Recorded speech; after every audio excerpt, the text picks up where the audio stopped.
Hey everybody, Travis Watkins here talking about employee retention tax credits, doing our weekly discussion of this. Ask your questions. You can ask me anything about the employee retention credit over here in the comments. It's high noon on on Monday, September the 12th, and we are talking today about your questions concerning employee retention tax credits. Again, I'm Travis Watkins. I'm a tax attorney. We specialize primarily in tax resolution matters, but we also have been doing with quite a bit of success the employee retention tax credit for clients really throughout the United States, but our offices are in Oklahoma City, Tulsa, and the Dallas area. But again, we can represent you in all 50 states for purposes of the retention tax credit. And I think it's probably to your benefit to hire an attorney in this process. Even if it's not us, you need to look at a tax attorney because there are lots of pitfalls in this process. There's also quite a bit of risk, I think, if you don't do these routinely. If you don't know what you're doing, the rules, first of all, have changed quite a bit. Second of all, they just are plain complex, however you slice it. The concepts themselves are not difficult, and that's what we're talking about here today, is really what is the employee retention tax credit. But if you need some help with this, don't hesitate to give us a call. It's 844-958-1178. We started doing these really at the same time as we were helping out clients, business clients, small businesses primarily, with the Paycheck Protection Program back in 2020. They both came out about the same time.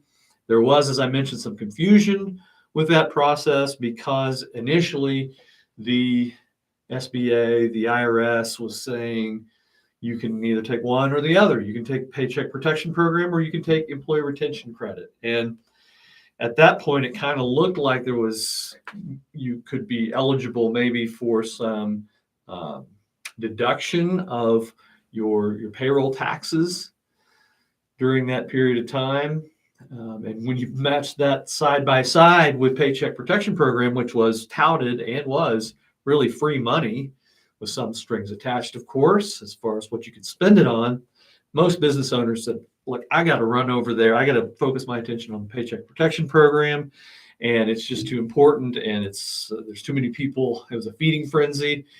There's too many people going for this thing. I better focus on that one. I'm not really sure what this ERC thing is anyway.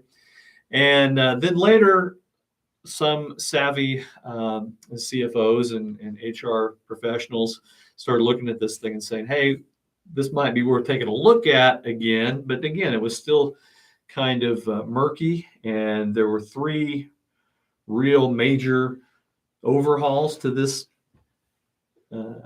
law over the course of just really now 2 short years since it's been going.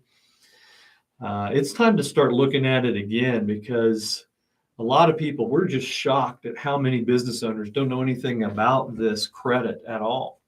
And you don't want to be that one employer, that business owner here in about a year that's having lunch or having a business meeting with a colleague, and they say, our business got $500,000 for the ERC. Why didn't I get that? And you're scurrying around, and at that point the program is technically over, and we'll talk about that. But the money on this thing, it's going to run out at some point, and we know how these types of handouts go with the IRS and the small business, the SBA.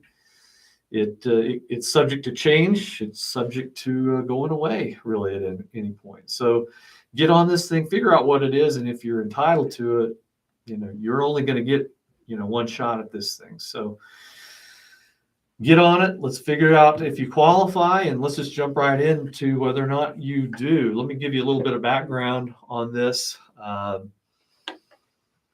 Lots of these right now are not getting any scrutiny really at all. As in other words, they're going in, we're submitting refunds, and this is a fully refundable credit. In other words, it's cash. It's a check from the IRS. It's not a deduction anymore. That's over.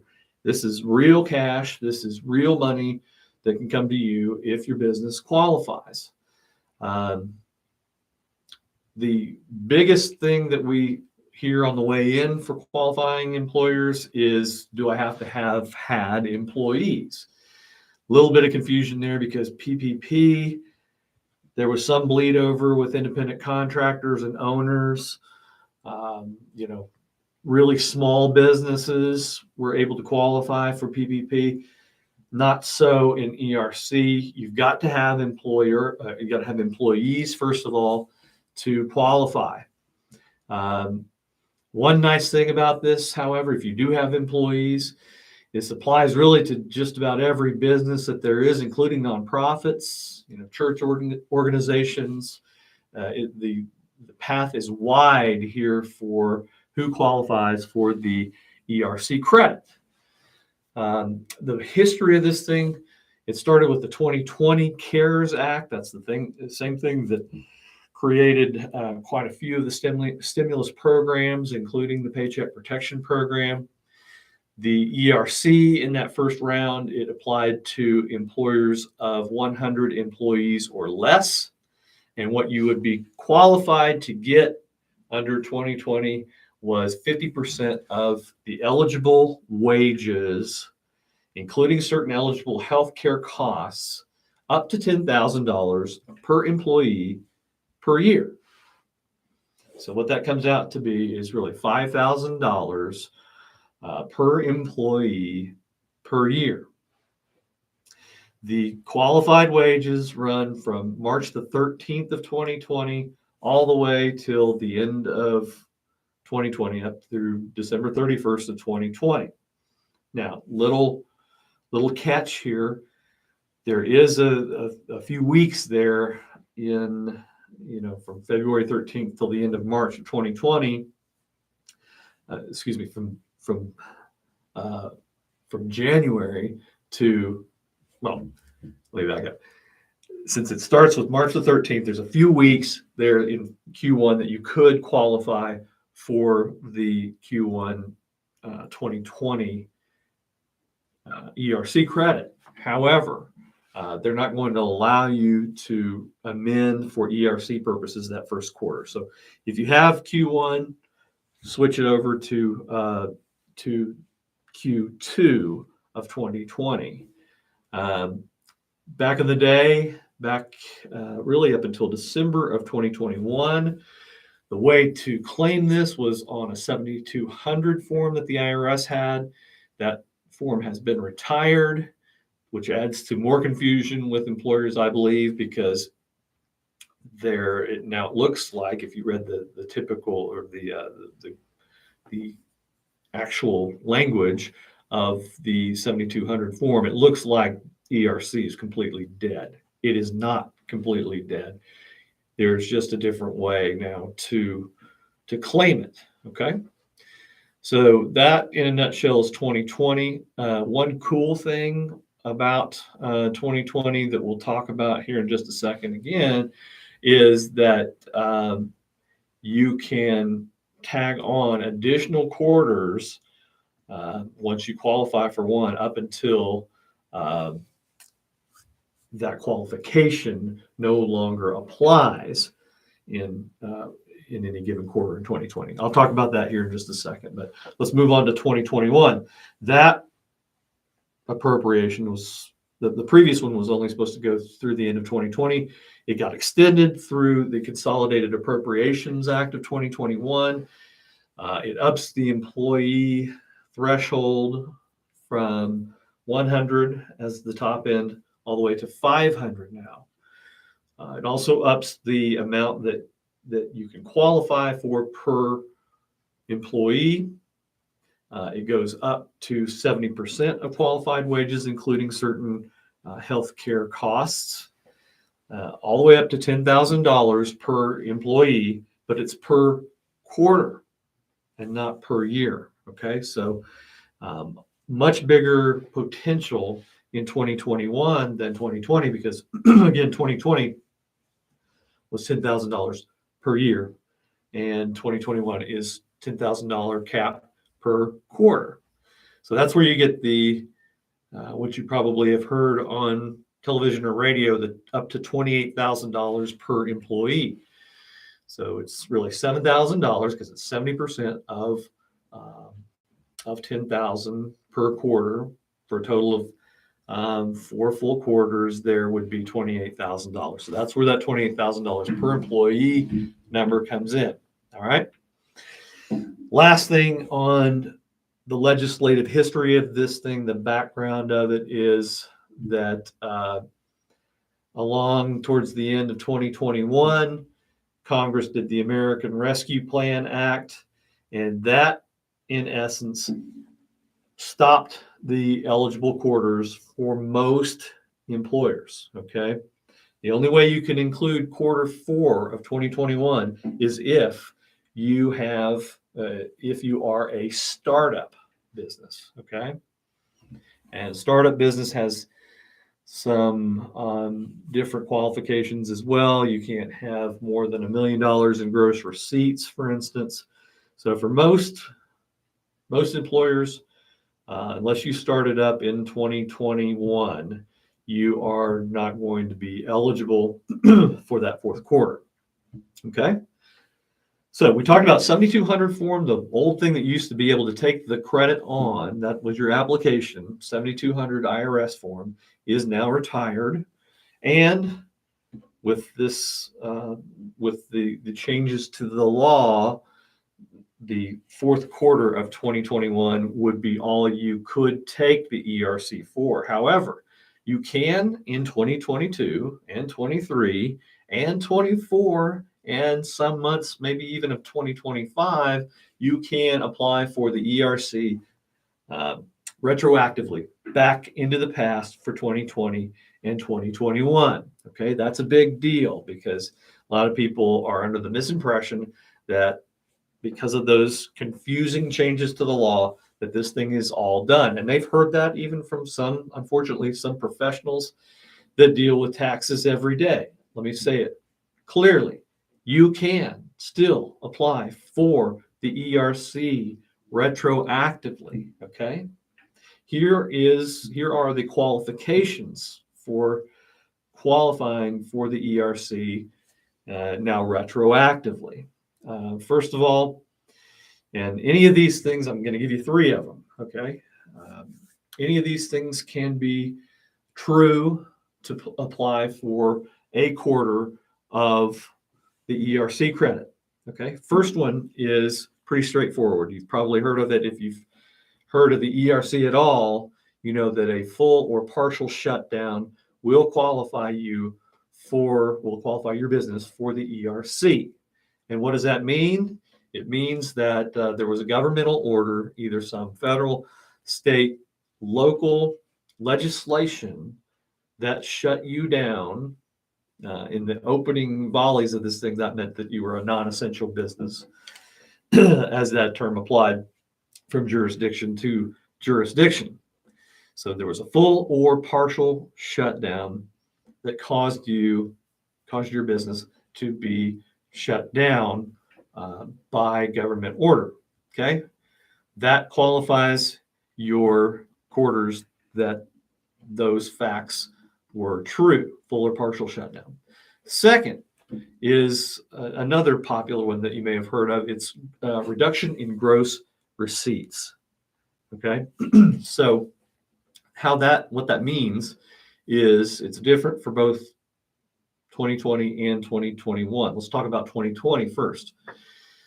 Reduction in gross receipts is a fairly high standard there. It means that you suffered a 50% or more reduction in your gross receipts for the business for that quarter in 2020 that you're looking at, as compared to that same quarter the year before, 2019. Okay, so you would compare 2020 quarter to that same quarter for 2019. If you've got 50% or more in gross reductions, that quarter qualifies.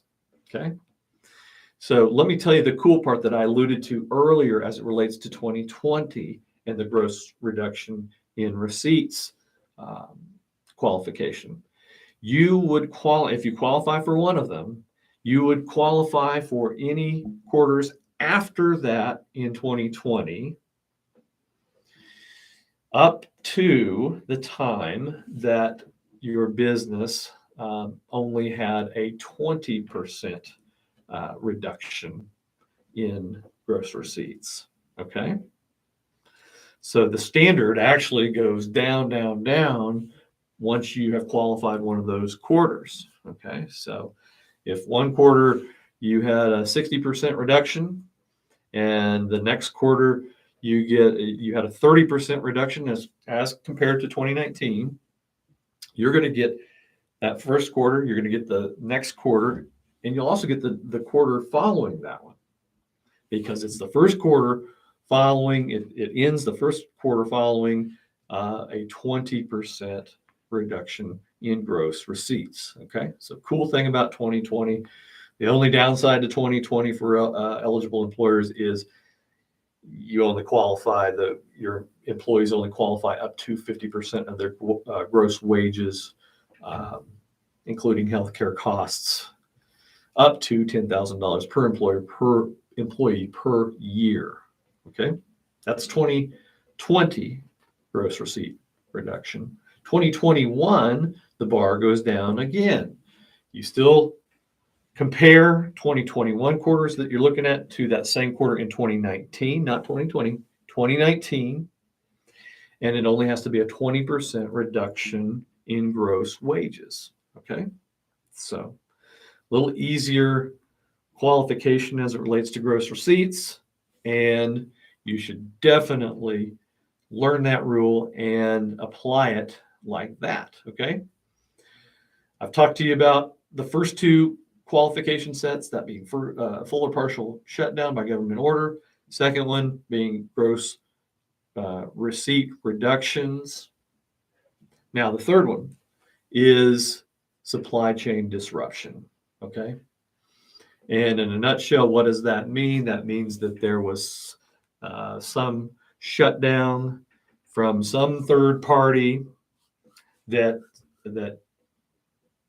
somehow disrupted your business. And what does that disruption mean? That means some arm or line of your business that makes up 10% or more of its of the entire business's business. If it was affected by supply chain, some third party was fully or partially shut down in your chain of supplies.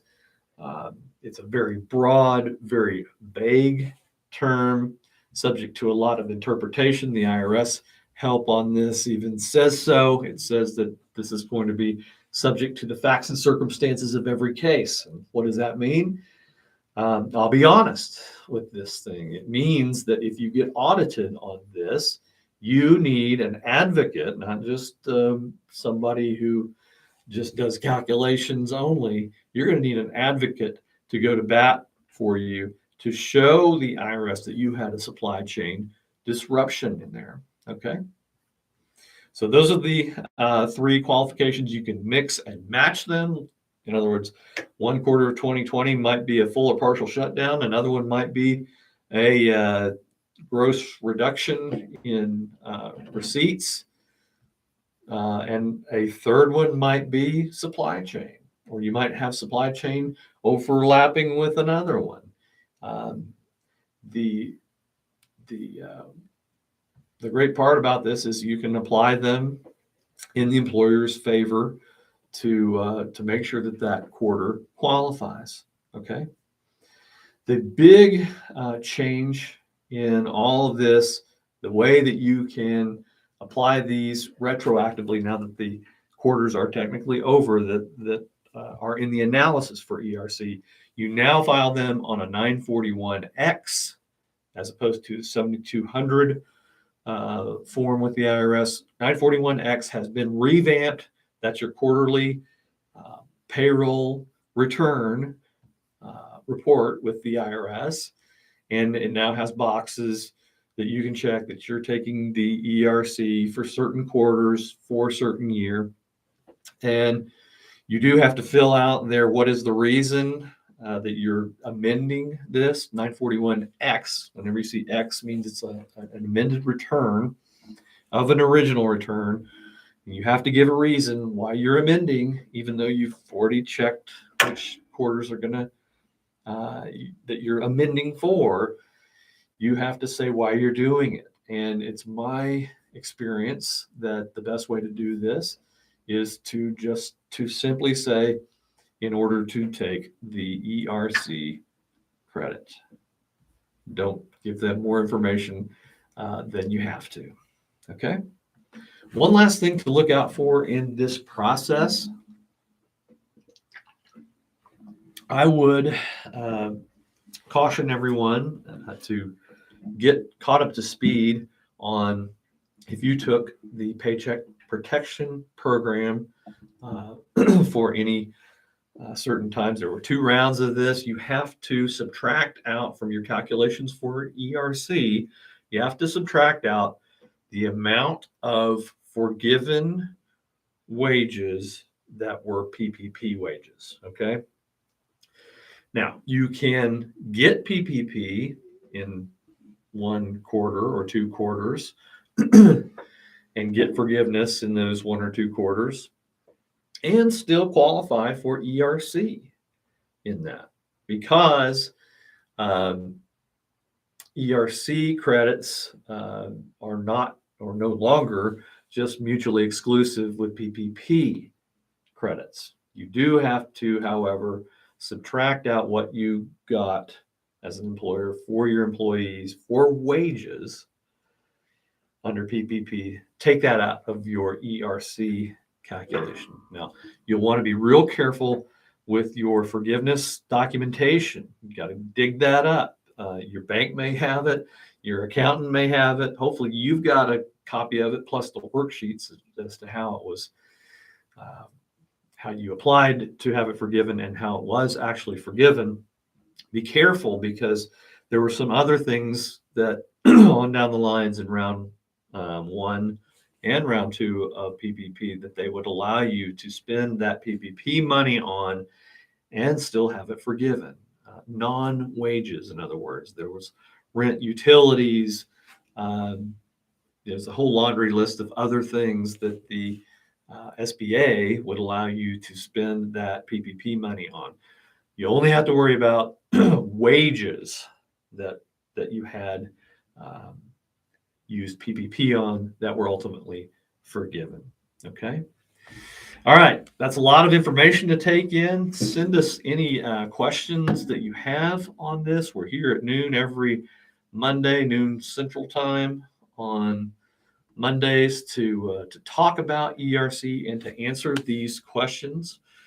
Again, the number to call if you'd like for us to take a look at it, or if you've applied even before, let's have a re-look at this thing. Call 844-958-1178. The best person, in my experience, in my opinion, to do these for you are a tax attorney who has dealt with the IRS day in and day out, who knows how to do audit cases, because, I mean, it would be naive of us to think that there are not going to be any audits of these ERC cases on down the line, because there will be. We want to set good precedent on this. Congress made it clear that they wanted more employers to receive this thing. That's why the changes have occurred in the law. The IRS may see things differently than Congress, and you need the experience of a tax attorney to stand behind their work and to represent you if necessary on down the line, maybe even years on down the line in an audit. All right. Thanks for tuning into this, and we will see you next week.